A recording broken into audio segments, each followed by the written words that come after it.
आदाब, मैं हूँ आपके साथ आमना फारूक और आप देख रहे हैं आवाज़ दी वॉइस। कुछ शख्सियात ऐसी होती हैं जिन्हें उनके फ़न के साथ साथ उनके किरदार, मिजाज और जज्बे के सबब कभी भुलाया नहीं जा सकता है। जिनकी ज़िंदगी एक मिसाल बनती है तो उनके बाद तारीख के सफ़हात और इंसानों के जहन से उन्हें मिटाया नहीं जा सकता है और ना ही उन्हें भुलाया जा सकता है। ऐसी ही एक शख्सियत का नाम है उस्ताद बिस्मिल्लाह खान, बनारस की शान, हिंदुस्तान की शान, शहनाई के शहंशाह, जिन्होंने आज़ादी के जश्न में अपनी शहनाई का जादू जगाया था, जिन्हें मुल्क के पहले वज़ीर आज़म जवाहरलाल नेहरू ने गले से लगाया था। आज वो दुनिया में नहीं, उनकी शहनाई की गूंज ज़रूर बरकरार है। आज 21 मार्च को उनकी यौम पैदाइश है, तो आइए जानते हैं उनकी ज़िंदगी के कुछ दिलचस्प किस्से। दरअसल उस्ताद बिस्मिल्लाह खान ऐसे बनारसी थे जो गंगा में वज़ू करके नमाज पढ़ते थे और सरस्वती को याद करके शहनाई की तान छेड़ते थे। वो गंगा जमनी तहजीब के अलंबरदार थे।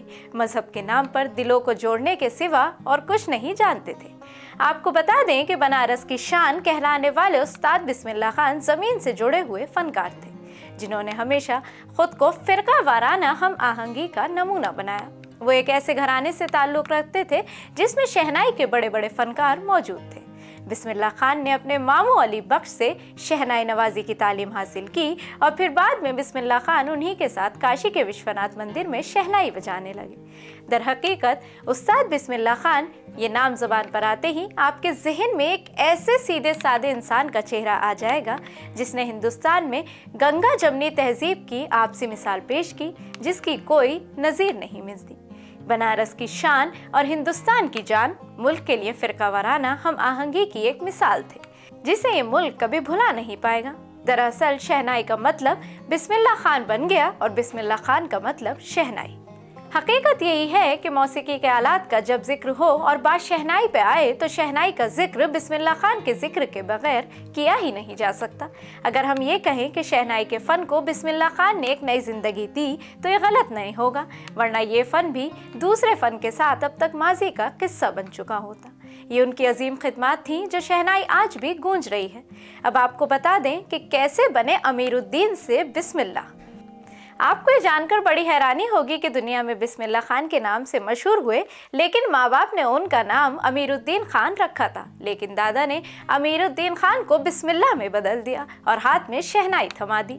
उनकी पैदाइश 21 मार्च 1916 को बिहार के गांव दुमराव में हुई थी। चूँकि मौसीकी उनकी मिरास में मिली थी, पहली मर्तबा 14 बरस की उम्र में अपने फ़न का मुजाहरा किया तो अहले फ़न ने उनकी कमाल फ़न की पेशगोई कर दी थी। जवाहरलाल नेहरू ने उन्हें पहली मर्तबा उस्ताद कहकर पुकारा था और फिर ताहयात वो उस्ताद बिस्मिल्लाह के नाम से ही पुकारे गए। उस्ताद बिस्मिल्लाह खान को हिंदुस्तान के तमाम बड़े एजाज़ात से नवाजा गया। पद्मश्री, पद्म भूषण, पद्म विभूषण और भारत रत्न से इज्जत अफजाई की गई। इसके अलावा उन्हें संगीत नाटक अकेडमी अवार्ड और ईरान का कौमी अवार्ड के साथ ही कई मुल्कों में एजाज़ से नवाजा गया। वो हिंदुस्तानी मौसीकी की ऐसी शख्सियत हैं जिन पर आधा दर्जन से ज़्यादा अहम किताबें लिखी गई हैं। उन्होंने 90 साल की तवील उम्र पाई। 2006 में जब उनका इंतकाल हुआ तो उनकी शहनाई भी कब्रिस्तान में नीम के दरख्त के ज़ेरे साया उनके साथ दफन कर दी गई। उस्ताद बिस्मिल्लाह खान की शहनाई हमेशा हिंदुस्तानी मौसीकी की पहचान बनी रहेगी।